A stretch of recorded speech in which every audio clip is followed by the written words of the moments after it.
दोस्तों नमस्कार। मैं आपका दोस्त सुनील कालवा एक बार फिर हाजिर हूं आप सभी के सामने एक नया वीडियो लेकर। आशा करता हूं कि आप भी मस्त होंगे, स्वस्थ होंगे और पढ़ रहे होंगे। तो आज हम संपूर्ण निशुल्क बेस के अंदर पढ़ने वाले हैं प्रागैतिहासिक कालीन कला, जो कि हर एग्जाम में यहाँ से प्रश्न आते हैं। चाहे वह आपका DSSB हो, चाहे वह RPSC का स्कूल लेक्चरर हो, चाहे वह RPSC की तरफ से असिस्टेंट प्रोफेसर का एग्ज़ाम हो, या वह KVS और NVS हो। KVS व NVS, इन सभी के अंदर यह टॉपिक महत्वपूर्ण रहता है। तो चलो पढ़ते हैं आज हम इस टॉपिक को। प्रागैतिहासिक काल। तो प्रागैतिहासिक काल को देखने से पहले हम देखते हैं इतिहास कि कहाँ से प्रागैतिहासिक काल शुरू होता है, कहाँ खत्म होता है, कौन सा काल आता है। इतिहास, जिसको विद्वानों ने 3 भागों में बांटा है। पहला है प्रागैतिहासिक काल, दूसरा हमारा आदि ऐतिहासिक काल और तीसरा आता है ऐतिहासिक काल। प्रागैतिहासिक काल कौन सा होता है कि वह काल जिसका कोई हमें लिखित साक्ष्य नहीं मिलता, उसको हम प्रागैतिहासिक काल कहते हैं। यानी जिसका हमारे पास लिखा हुआ कुछ भी अवशेष नहीं है आज, वह काल कौन सा कहलाया? प्रागैतिहासिक काल। उसके बाद है आदि ऐतिहासिक काल। आदि ऐतिहासिक काल के अंदर वह समय आता है जिसका हमें लिखित साक्ष्य तो मिला है, लेकिन हम उसको पढ़ नहीं पाए हैं। यानी वो समय जिसके हमें कुछ लिखित अवशेष मिले हैं, जहाँ कुछ हमें लिखा हुआ जरूर मिला है, लेकिन हम उसको आज तक पढ़ने में सफल नहीं हुए हैं, वो काल हमारा कहलाता है आदि ऐतिहासिक काल। उस काल के दौरान सबसे महत्वपूर्ण समय माना जाता है सिंधु घाटी की सभ्यता को। जो सिंधु घाटी की सभ्यता है वह आदि ऐतिहासिक काल में आती है, क्योंकि यहाँ पर हमें मुहरों पर, सिक्कों पर कुछ ना कुछ लिखा अवश्य मिला है, लेकिन हम उनको पढ़ नहीं पाए हैं आज तक, इसलिए वह काल कहलाता है आदि ऐतिहासिक काल। इसके बाद हम देखते हैं हमारा ऐतिहासिक काल। ऐतिहासिक काल के दौरान वह समय आता है जिस समय हमें लिखित साक्ष्य मिले भी हैं और उनको पढ़ा भी जा सका है। कुछ जो भी लिखित जानकारी हमें मिली है, हम उनको पढ़ने में सफल हो गए हैं, तो वो वाला काल हमारा कहलाता है ऐतिहासिक काल, जिसकी शुरुआत होती है वैदिक काल से। यानी सबसे पहले हमें लिखित सामग्री के रूप में वेद मिलते हैं, तो वहाँ से हमें वैदिक काल हमारा प्रारंभ हो जाता है और वहीं से हमारा ऐतिहासिक काल प्रारंभ हो जाता है। तो वैदिक काल के अंदर सबसे पहले हमें वेद लिखे मिले हैं, उनको पढ़ा जा सका है, तो हमारा ऐतिहासिक काल है। तो हम बढ़ते हैं आगे की तरफ। अब हमारा जो मुख्य टॉपिक है प्रागैतिहासिक काल, ये देखते हैं कि अब प्रागैतिहासिक काल है। प्रागैतिहासिक काल के दौरान जो शब्द है प्रागैतिहासिक, यह कहाँ से आया? प्रागैतिहासिक काल में सबसे पहले जो प्रागैतिहासिक शब्द है वो देखते हैं। सबसे पहले शब्द का उल्लेख हमें कहाँ मिलता है? 1851 ईस्वी में 1851 ईस्वी में डेनियल विल्सन नाम के एक विद्वान थे, जिन्होंने एक पुस्तक लिखी। अपनी पुस्तक the archaeology and pre historic of annuls and Scotland, ये उनकी एक पुस्तक थी। उस पुस्तक में उन्होंने सबसे पहले प्री हिस्टोरिक शब्द लिखा है। यही प्री हिस्टोरिक को हम हिंदी में प्रागैतिहासिक कहते हैं, और यहीं से प्रागैतिहासिक शब्द की उत्पत्ति मानी जाती है कि सबसे पहले प्रागैतिहासिक शब्द का उपयोग करने वाले व्यक्ति थे डेनियल विल्सन, जिन्होंने अपनी पुस्तक के अंदर, पुस्तक के टाइटल के अंदर इस शब्द का उल्लेख किया। इस प्रागैतिहासिक जो काल है, इसका समय माना जाता है 50,000 ईसा पूर्व या 30,000, दोनों को मानते हैं यहाँ पर। या तो 50,000 ईसा पूर्व ले लो, चाहे 30,000 ईसा पूर्व से लेकर 3,000 ईसा पूर्व। जो एंडिंग का समय है वह महत्वपूर्ण है कि 3,000 ईसा पूर्व में यह प्रागैतिहासिक काल खत्म माना जाता है। शुरुआत में आप 50,000, जो हमारी ऑथेंटिक बुक है डॉक्टर रीता प्रताप की, उसके अंदर भी यही दिया गया 50,000 या 30,000 ईसा पूर्व। अलग अलग विद्वानों ने अलग समय माना है, यानी शुरुआत के अंदर कोई समय महत्वपूर्ण ज़्यादा नहीं है, वहाँ से हमें कहीं ना कहीं से तो इतिहास को प्रारंभ करना ही है। इसलिए 50,000 या 30,000 ईसा पूर्व से इस समय को माना जाता है। तो 30,000 ईसा पूर्व से 3,000 ईसा पूर्व का समय जो है प्रागैतिहासिक काल का माना जाता है। अब देखते हैं आगे, प्रागैतिहासिक काल है वह भी 3 भागों में आगे बंटा हुआ है, 3 भागों में बंटा हुआ है। तो सबसे पहले देखते हैं पूर्व पाषाण काल। पूर्व पाषाण काल जिसका समय है 30,000 ईसा पूर्व से 25,000 ईसा पूर्व, इसके बीच के जो समय को पूर्व पाषाण काल कहा गया है। और जो इन 3 भागों में बांटने वाले व्यक्ति हैं डॉक्टर लुबाक। डॉक्टर लुबाक ने इस समय को 3 भागों में बांटा था। इसके बाद आता है दूसरा भाग हमारा मध्य पाषाण काल। मध्य पाषाण काल का समय 25,000 ईसा पूर्व से 10,000 ईसा पूर्व का माना जाता है। और उनके बाद आता है नव पाषाण काल या उत्तर पाषाण काल, यानी जब हमारा पाषाण काल खत्म हो रहा था तो वो काल कहलाया हमारा 10,000 ईसा पूर्व से 3,000 ईसा पूर्व। यह टाइम पीरियड है जो नव पाषाण काल का है। चलिए आगे बढ़ते हैं हम। अब देखिए, भारतीय पुरातत्व विभाग की स्थापना 1861 ईस्वी में कनिंघम के द्वारा की जाती है। 1861 में कनिंघम के द्वारा, यानी भारत के अंदर जो पुरातत्व विभाग है जहाँ से हमारी चीज़ों की खोज करना प्रारंभ हुई थी, इसलिए सबसे पहले हमें एक पुरातत्व विभाग की आवश्यकता थी, तो उसकी स्थापना कर दी 1861 में कनिंघम ने। तो इसलिए पुरातत्व का जनक कनिंघम को कहा जाता है। भारतीय पुरातत्व का जनक कनिंघम को माना जाता है। जब 1861 में इस पुरातत्व विभाग की स्थापना कर दी गई तो 1863 के अंदर खोज करना प्रारंभ हो गया। 1863 ईस्वी में जो पाषाणिक सामग्री थी, चित्र वगैरह थे, ये खोज स्थल थे, उन सभी की खोज प्रारंभ होती है। तो सबसे पहले मिर्ज़ापुर नामक जो स्थान है वह खोजा गया 1880 ईस्वी में। आपके सामने प्रश्न आता है कि सर्वप्रथम खोजा गया स्थल कौन सा है, तो मिर्ज़ापुर है। उसका समय माना जाता है 1880 ईस्वी में।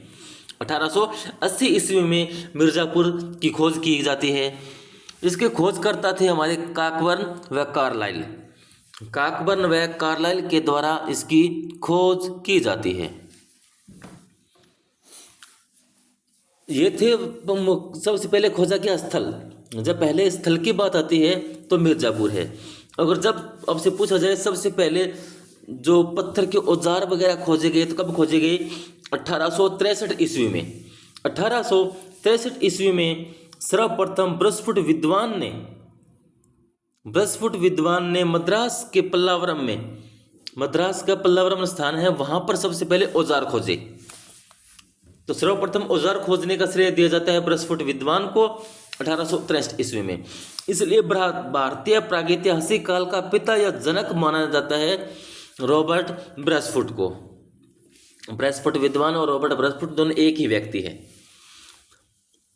तो भारतीय प्रागैतिहासिक काल का पिता या जनक कहते हैं रॉबर्ट बृहस्पति को, और पुरातत्व का जनक कहते हैं कनिंघम को। इन दोनों प्रश्नों को आप अलग अलग रूप से याद रखेंगे। अब बात आती है शैल चित्र की, कि शैल चित्र भारत में कब खोजे गए। सबसे पहले शैल चित्र, तो आपका उत्तर सही हो जाएगा 1867-68 ईस्वी में। इसकी खोज कार्लाइल व काकबर्न के द्वारा की जाती है। यह प्रश्न पिछली बार DSSB के अंदर पूछा भी गया है कि भारत के अंदर सर्वप्रथम शैल चित्रों की खोज कब की गई, तो सही उत्तर माना जाता है 1867-68 ईस्वी में। अब हम देखते हैं पूर्व पाषाण काल। जो पूर्व पाषाण काल है इसको हम मेगालिथिक एज भी कहते हैं। पूर्व पाषाण काल को मेगालिथिक एज कहा जाता है। इसका समय माना जाता है 30,000 ईसा पूर्व से 25,000 ईसा पूर्व, जो हम पूर्व में पढ़ के भी आए हैं। एक बार फिर देख लीजिए। अच्छा, इस समय के मानव को क्वार्टिजाइट मानव कहा गया है।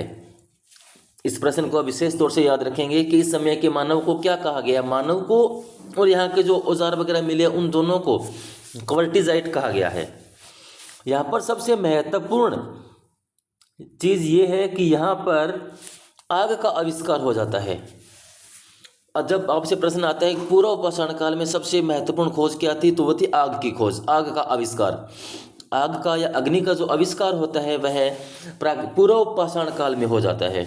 यहाँ के लोग गुफाओं में रहते थे, प्राकृतिक गुफाओं में रहना इन लोगों ने प्रारंभ कर दिया था।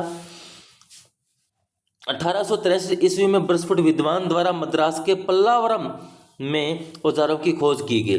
तो यहाँ से औजारों की खोज भी प्रारंभ हो जाती है। उसके बाद देखिए प्रोफेसर VDS द्वारकेश द्वारा मध्य प्रदेश में 25,000 ईसा पूर्व के चित्रों की खोज की जाती है। मध्य प्रदेश में 25,000 ईसा पूर्व की खोज भी कर ली जाती है प्रोफेसर VDS द्वारकेश द्वारा।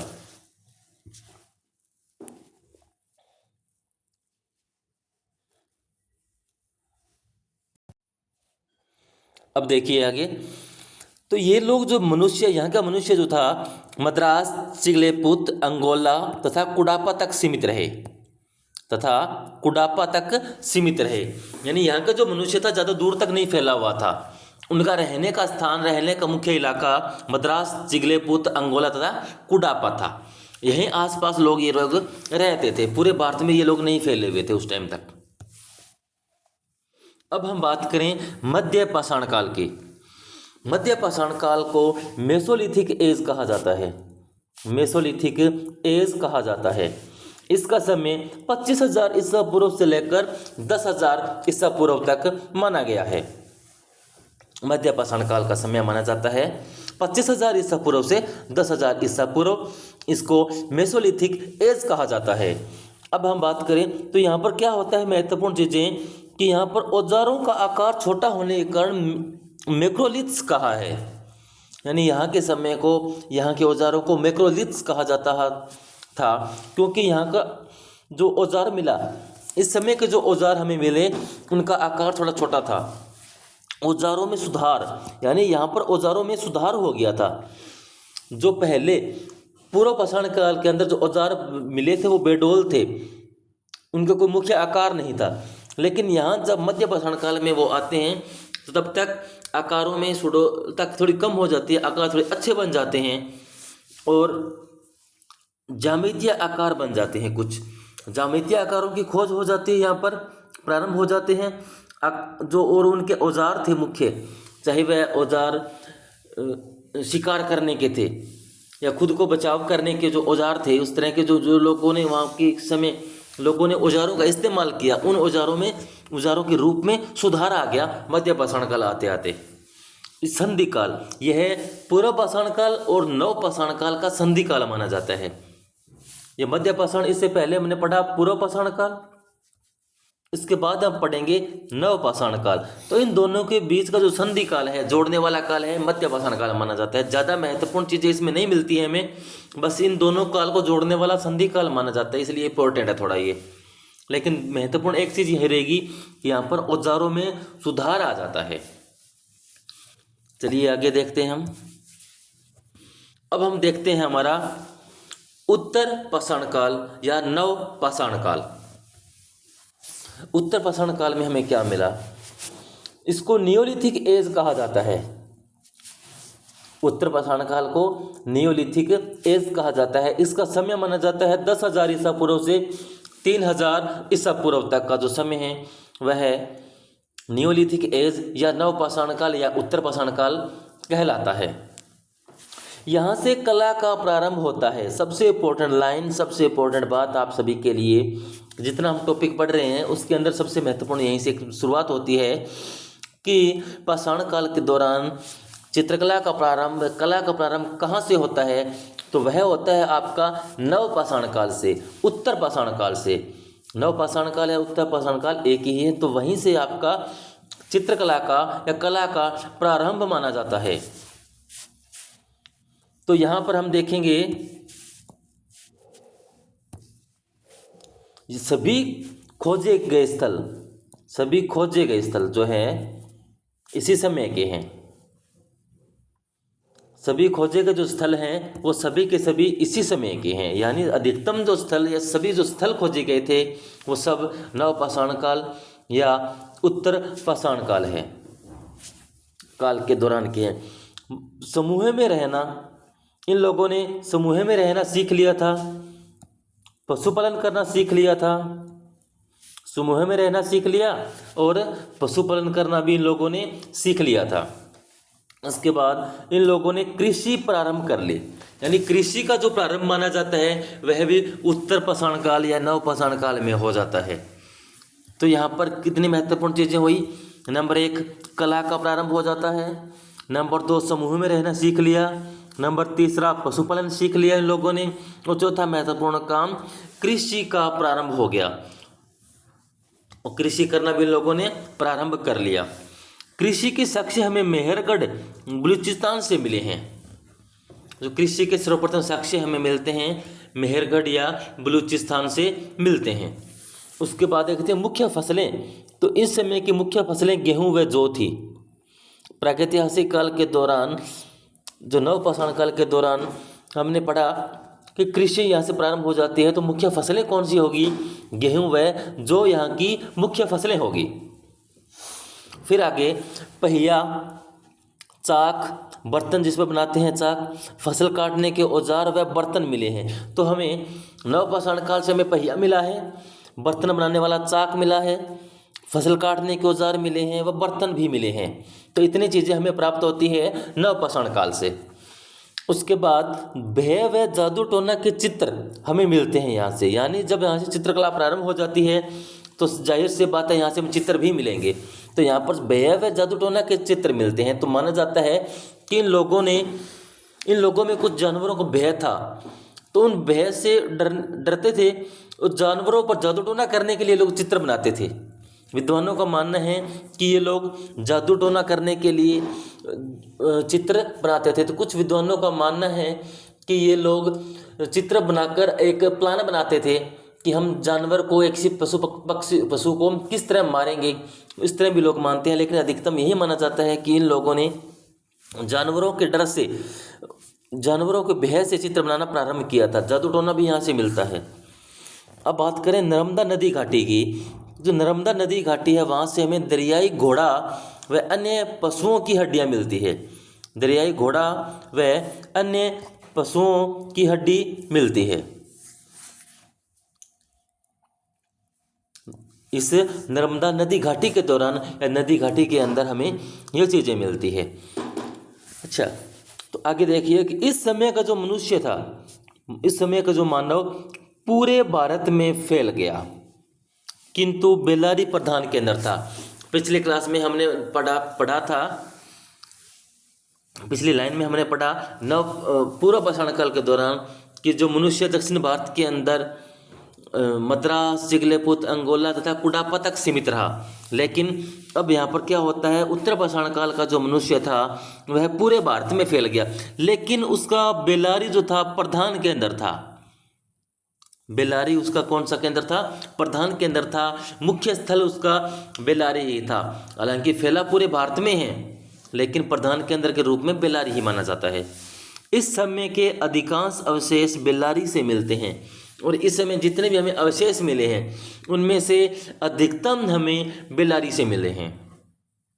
अधिकतम अवशेष हमें कहाँ से प्राप्त होते हैं? बेल्लारी से प्रारंभ या बेल्लारी से प्राप्त हुए हैं। यहाँ से हमें हिरोंजी के टुकड़े मिले हैं। हिरोंजी एक पत्थर है, एक प्रकार का रंग है, जो हमें कई बार आगे देखेंगे तो यहाँ पर रंगों का जो इस्तेमाल होगा तो वहाँ हिरोंजी भी रंग होगा। तो हिरोंजी के टुकड़े हमें प्राप्त होते हैं उत्तर पाषाण काल से। तो दोस्तों ये था आज हमारा टॉपिक पाषाण काल, जिसके अंदर हमने पढ़ा नव पाषाण काल, मध्य पाषाण काल व पूर्व पाषाण काल।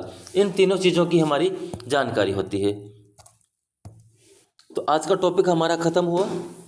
Thanks for watching Shri art education. Like, share and subscribe please. अगर मेरा चैनल, मेरा कंटेंट आपको पसंद आ रहा है तो अपने दोस्तों को ज़रूर बताइएगा। मेरी एक शुरुआत की है मैंने आप सभी के लिए कि मैं आपको सारा कोर्स पूरा का पूरा बैच निःशुल्क दूं। तो आशा है आप मेरे वीडियोस को अधिकतम शेयर करेंगे, जिससे मुझे मोटिवेशन मिले और मैं और अच्छा कंटेंट तैयार करके आपके लिए वीडियो बनाऊं। धन्यवाद। पढ़ते रहिए।